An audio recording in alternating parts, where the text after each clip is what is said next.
नमस्कार दोस्तों, आपका स्वागत है आपके अपने एजुकेशनल चैनल में। आज जैसा कि आप लोग वेट कर रहे थे और ये वैकेंसी की डिटेल्स आ चुकी हैं, यानी कि आपका जो एग्ज़ाम्स है आर्मी पब्लिक स्कूल का वो फिर से इस साल आया हुआ है और इसके जो 25 को ही, ठीक है, अभी एक दिन पहले ही जो है ये निकला हुआ है इसमें के बारे में। और जनरल इंस्ट्रक्शन जो दे रखे हैं इसको आपको अच्छे से पढ़ना है। किसी भी तरह की कोई अगर आपको इसमें प्रॉब्लम्स आ रही हैं, ठीक है, फॉर्म वगैरह भरने में, तो आप लोग मुझसे डिस्कस कर सकते हैं, ठीक है। इसमें जनरल चीज़ें बताई रखी हैं कि आर्मी पब्लिक स्कूल क्या है, इसके बारे में थोड़ा बहुत दिया हुआ है। और आपका एक ऑनलाइन स्क्रीनिंग टेस्ट होता है इसका, ठीक है। लास्ट ईयर जो बच्चे जुड़े हुए हैं मुझसे, उसमें बहुत से बच्चे इस बार सिलेक्ट भी हुए हैं और बहुतों का क्लियर भी हुआ है, ठीक है, ये CSB एग्ज़ाम। तो इसमें क्या होगा कि प्रोसीजर की अगर मैं बात करूँ तो इसमें आपके एक ऑनलाइन स्क्रीन टेस्ट होगा और वो 5 से 6 नवंबर, ठीक है। बाद में बच्चे पूछते हैं कि कब है, डेट क्या है, तो 5 से 6 नवंबर के बीच में आपका जो है ये टेस्ट हो जाएगा। तो आपके पास कितना समय रह गया, लगभग 1-2 महीना, ठीक है। तो उसमें आपको जो है तैयारी करनी है, 2 महीनों में तैयारी करनी है। और 5-6 नंबर, क्योंकि इसका फिक्स रहता है डेट वगैरह, लगभग उस डेट में आपको एग्ज़ाम हो ही जाता है, ठीक है। जो वैकेंसीज़ हैं वो 2023-24 के लिए हैं, ठीक है। इसमें नवंबर 2022 को आपका एग्ज़ाम होगा। Those who appear in the examination will be given a scorecard which shall be valid for life provided the candidate picks up a teaching job within 3 years from the date of passing the online screen test in any CBSE affiliated school for a continuous duration of at least 1 year। जी हाँ, तो ये आपका जो है validity वैसे इसकी life time रहेगी, लेकिन अब इसके लिए क्या होगा, 3 साल तक आपको किसी भी जो है गवर्नमेंट वहाँ पे एक जॉब मिलनी चाहिए, ठीक है। CBSE जो एफिलेटेड स्कूल है वहाँ पे आपको जॉब लेनी होगी। Mainly army public school prefer रहेगा, फिर आगे आपका यहाँ पे परमानेंट होने के चांसेस रहते हैं, ठीक है। Please note that holding a scorecard by itself does not entitle a candidate for an appointment as teacher in any army public school. It only renders the candidate eligible for stage 2nd and 3rd। जी हाँ, आपके पास भले ही आपने ये exam जो होगा आपका online exam होता है, ये भी बता दूँ, ऑनलाइन एग्ज़ाम होगा और इसको आप पास आउट कर लेते हैं तो ये गारंटी नहीं देगा कि आप मतलब टीचिंग के लिए दवा ठोक सकें वहाँ पे। इसके लिए आपको जो है 2nd और 3rd स्टेज, 2nd 3rd जो होगा आपका इंटरव्यू होगा, ठीक है। इंटरव्यू जो है आप जो भी उनके, ठीक है, जो आपका सेंटर सिलेक्शन बोर्ड है उसके द्वारा जो है इसमें जहाँ जहाँ वैकेंसीज़ होंगी तो पेपर्स में और इनकी साइट में जहाँ पर भी निकलेगी वो मैं आपको इन्फॉर्म कराता रहूँगा, तो उसके हिसाब से आप वहाँ पे जो है इंटरव्यू में जा सकते हैं।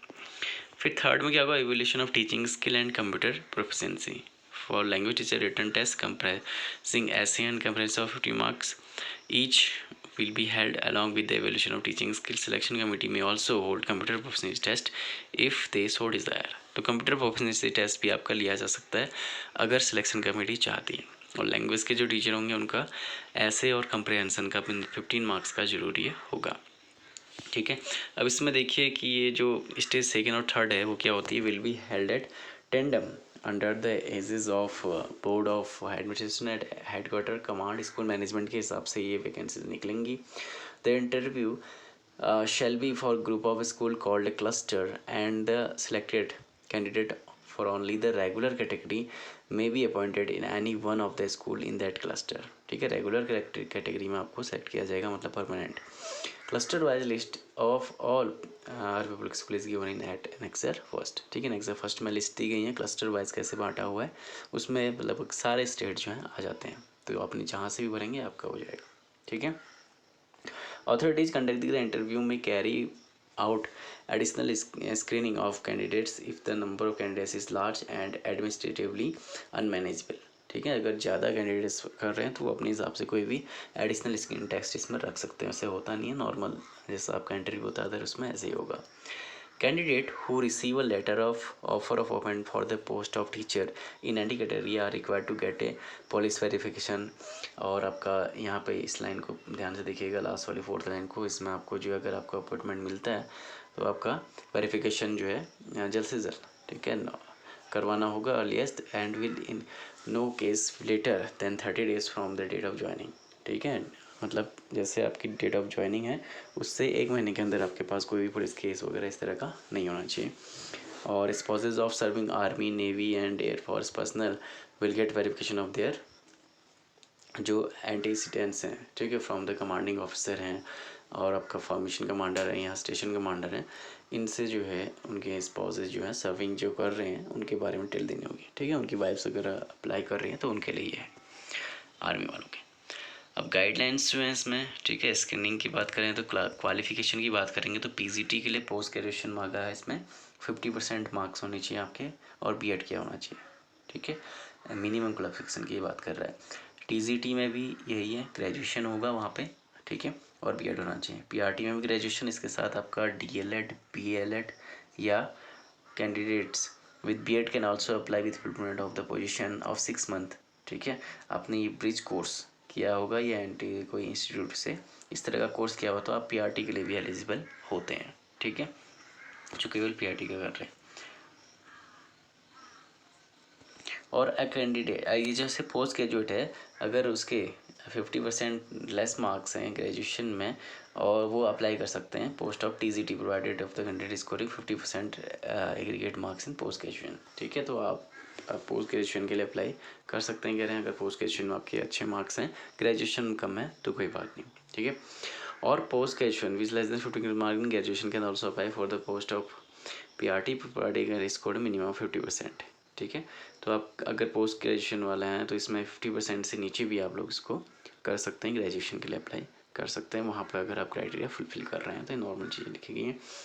और यहाँ पर जो बड़ी बात आप लोग पूछते हैं, सी टेट टेट ये जो है मैंडेटरी नहीं है। ठीक है, सी टेट टेट यहाँ पर कोई भी मैंडेटरी नहीं है आपके जो है ऑनलाइन स्क्रीन टेक्स्ट में। However C TET conducted by central government type of appointment as TGT और पीआरटी। ठीक है, अभी नहीं किया है आपने ऑनलाइन के बाद, ठीक है, अभी फॉर्म्स आए हैं सी टेट वगैरह आप भर सकते हैं और मेरे चैनल से उसमें हेल्प भी ले सकते हैं। लेकिन आप अगर जब अपॉइंटमेंट होगा उस टाइम पर आपका होना चाहिए टीजीटी और पीआरटी की पोस्ट के लिए, वहाँ पे सी टेट भी मांगा जाएगा, उस समय मांगा जाएगा। ठीक है,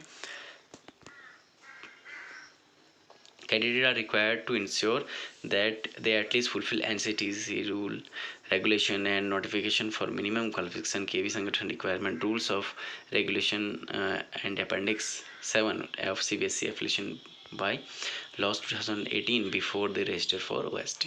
ठीक है, जब आप रजिस्ट्रेशन करेंगे तो इससे पहले आपके ये सब होने चाहिए कह रहे हैं। ठीक है, रूल्स वगैरह जो भी हैं इनको आप फॉलो करते हुए एनसीटी के रूल्स वगैरह। Aggregate percentage will be passed on the marks for entire duration of course. ठीक है, एग्रीगेट परसेंटेज जो है आपके एंटायर ड्यूरेशन की बात कर रहा है। ठीक है, ग्रेजुएशन में पोस्ट ग्रेजुएशन में टोटल जो 50% है। एज की बात कर लें, एज भी इंपॉर्टेंट रहता है इसमें। फ्रेश कैंडिडेट आपके बिलो 40 ईयर्स होंगे। ठीक है, एक्सपीरियंस नहीं चाहिए होगा इसमें, और एक्सपीरियंस जो कैंडिडेट है वो बिलो 57 ईयर होगा और 5 साल का एक्सपीरियंस मांगा गया इसमें। ठीक है, लास्ट 10 ईयर्स में अगर मिनिमम 5 साल आपने लगातार पढ़ाया हुआ है तो आपको एक एक्सपीरियंस कैंडिडेट के रूप में माना जाएगा। ठीक है, तो ये थी कुछ बातें। और आपका जो डेट है 5 और 6 तक है। ठीक है, ये मैंने आपको बता दिया है। इसमें 200 मार्क्स का होता है पेपर। ठीक है, each category 1 paper of 200 marks, 1 paper of PRT, ठीक है, 1 for PGT as well as TGT.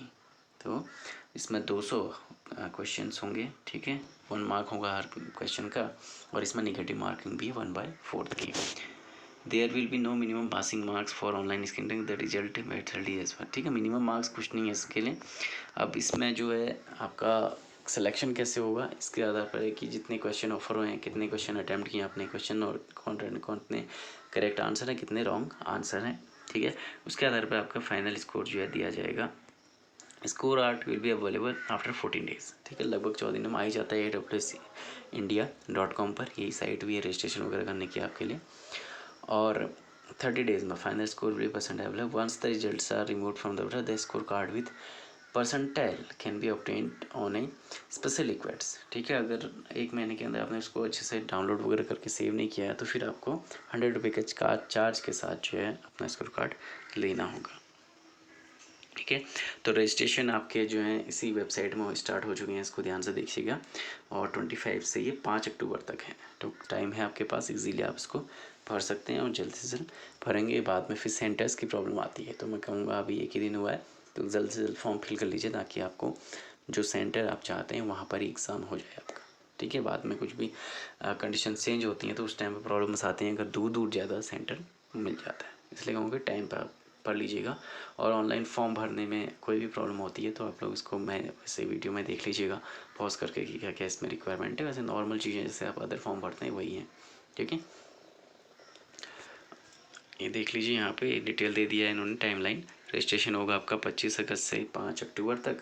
20 अक्टूबर को जो है आपके लगभग कार्ड मिल ही जाते हैं, 1-2 दिन में आ जाता है एडमिट कार्ड। एग्जामिनेशन 5 नवंबर और 6 नवंबर को होगा, 2 पालियों में होता है एग्ज़ाम। ठीक है, publication of result, final score होगा परसेंटाइल वो 20 नवंबर तक आ जाएगा आपके पास।